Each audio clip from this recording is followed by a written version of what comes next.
Maybe you as a teacher or a homeschooling mom may have to teach a child with attention deficit hyperactivity disorder, also known as ADHD. If you need assistance helping your students with ADHD succeed in school, this is the video for you. Welcome to Ruth's Straight Talk, the channel designed to help you, your students, and your children live fuller lives, become lifelong learners, and grow into the awesome human beings you were designed to be. I'm Cynthia Ruth. In this video, I will share strategies that you could use during the course of the lesson to help your ADHD student excel.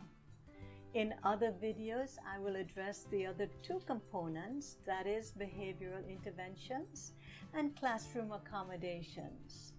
Also, don't miss my bonus tip on how to help your ADHD student succeed at the end of this video. So let's get right to it.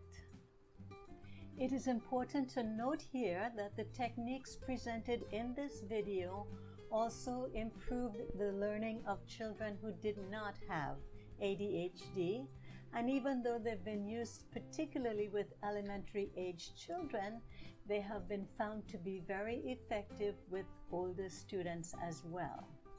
In the previous video, I shared several ways to introduce the lesson. Today we will look at ways to conduct the lesson, and then in my next video we will address ways to conclude the lesson. The first thing you want to do when conducting the lesson is to be as predictable as possible. Children with ADHD need structure and consistency for them to function at their best, and many become disoriented and confused with major changes in their routine. When changes are necessary, these students need to be eased in the changes slowly with minimal rules and minimal choices.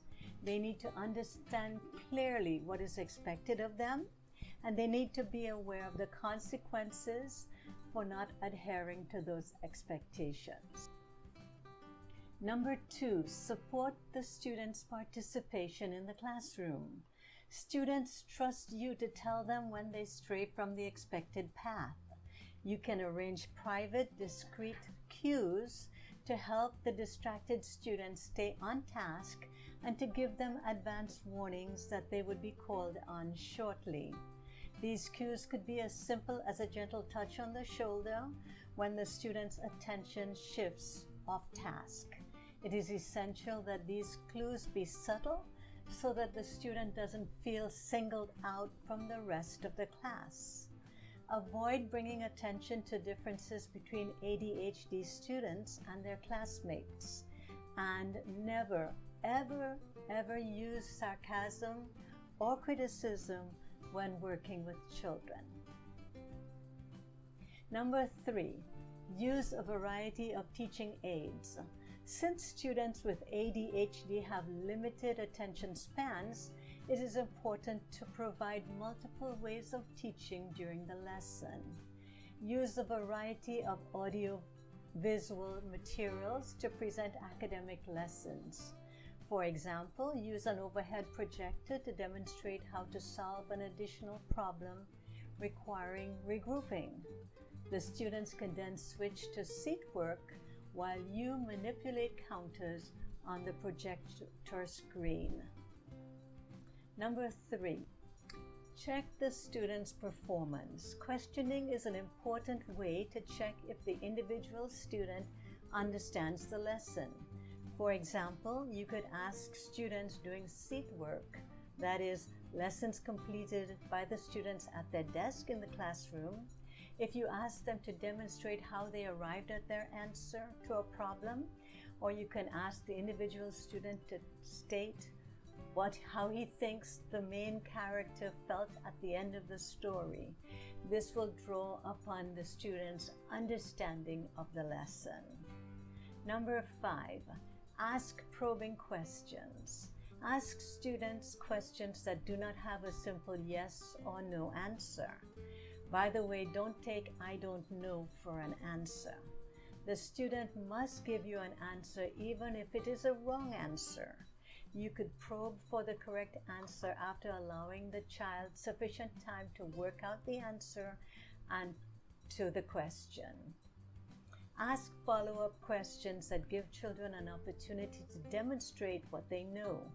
For example, you could ask a student, "What are the parts of a sentence?" The answer, of course, would be a subject and a verb. Number 6, perform ongoing student evaluation. Identify students who need additional assistance with a particular lesson. Watch for signs of lack of comprehension. Students may give up or put their heads down on the desk. They may daydream or show visual or verbal indications of frustration. If your classroom allows it, you can provide these students with extra one-on-one explanations or ask another student to serve as a peer tutor for the lesson. Number 7, help students correct their own mistakes. Teach students how to check and recheck their work before turning them in. This way they can correct their work before it is graded by the teacher. For example, show the students how to check their calculations in math problems and how to review the steps of each problem, maybe by using a calculator. Remind students of different spelling rules, such as I before E except after C, and how students can watch out for easy-to-make errors. Number 8, help students focus. If students have a difficult time staying on task, the teacher should walk around the classroom and use gentle cues to help the student get back on track. This could be as simple as a gesture as touching the top of the desk as you walk by the student. This will help the student keep working and to help them to refocus onto their assigned task. For example, you could provide follow-up directions or assign learning partners. These practices can be directed at individual students or even an entire class. Number 9, follow-up directions. Effective teachers of children with ADHD also guide them with follow-up directions. For in the case of oral directions, after giving directions to the entire class, provide additional oral directions for the child with ADHD. For example, ask the child if he understood the directions and repeat the directions together. Be careful, however, that the student does not feel that you singled him out or that you think he's not smart as the other kids in the class. With written directions, provide a follow-up of directions in writing. With the written directions, the student can refer to it as often as needed. For example, write the page number for an assignment on the chalkboard and remind the kids to look at the chalkboard if they forget where to find the answers for the assignment. Number 10, monitor the noise level in the classroom. If the noise level in the room exceeds the level appropriate for that type of lesson, be sure to remind all students, and if necessary, individual students, about the behavioral rules stated at the beginning of the lesson. This is where you can enlist the help of the quiet students. You can pair an ADHD student with students that are well behaved and quiet, and make each one responsible for each other's behavior. Number 11, divide work into smaller units. ADHD students need bite-sized instructions, teaching and questioning before moving to the next point of the lesson. For example, allow the students to complete one problem in math, look over that problem before presenting them with the remaining 10 problems. Number 12, highlight key points. By highlighting key words in the instructions on the worksheets, you will help the child with ADHD focus on the directions. Underline keywords as you and the child read the directions together. When reading, show the students how to identify and highlight a key sentence, or have them write it on a separate piece of paper before asking for a summary of the entire book. In math, you can show the students how to underline the important facts of the operations. For example, in the math word problem, Mary has 2 apples and John has 3. The student should underline the words 2, and 3. Number 13, eliminate or reduce frequency of timed tests. Tests that are timed may not allow students with ADHD to demonstrate what they truly know because they're always distracted by the ticking clock. Allow students with ADHD more time to complete quizzes and tests in order to eliminate that test anxiety, and provide them with other opportunities, methods, or test formats to demonstrate their knowledge. For example, giving an oral report rather than a written report. Number 14, use cooperative learning strategies. When students work together in small groups, they can help each other. Strategies such as the think, pair, share work well in these situations. In think, pair, share, the teacher asks the students to think about a topic.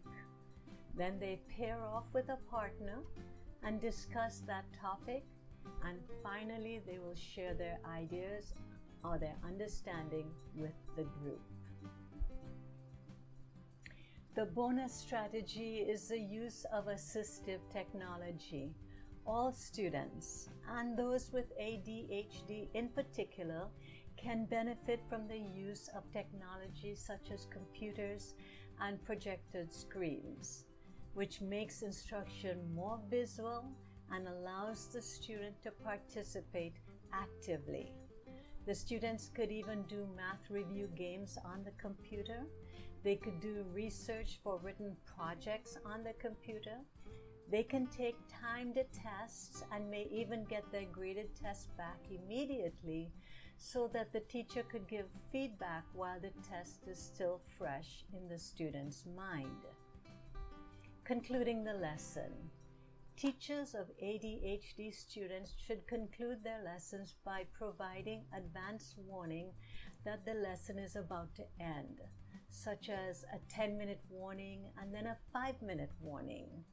The teacher should also check to find out if their homework was written correctly, and also check for completed assignments of at least some of the ADHD students, as well as instructing students how to begin preparing for the next activity. So there you have it, several tips to help your ADHD student succeed in your class. If this video has helped you, please leave me a comment at the bottom of the screen. Also, if you have a story, a tip, a strategy, a question, or just some advice that you would like me to share with my audiences, please also leave me a comment at the bottom of the screen. Click on these videos above for more awesome information on education and parenting. Thank you so much for visiting with us at ruthstraighttalk.com. Goodbye, and thank you for visiting with us. Happy learning, and see you next time.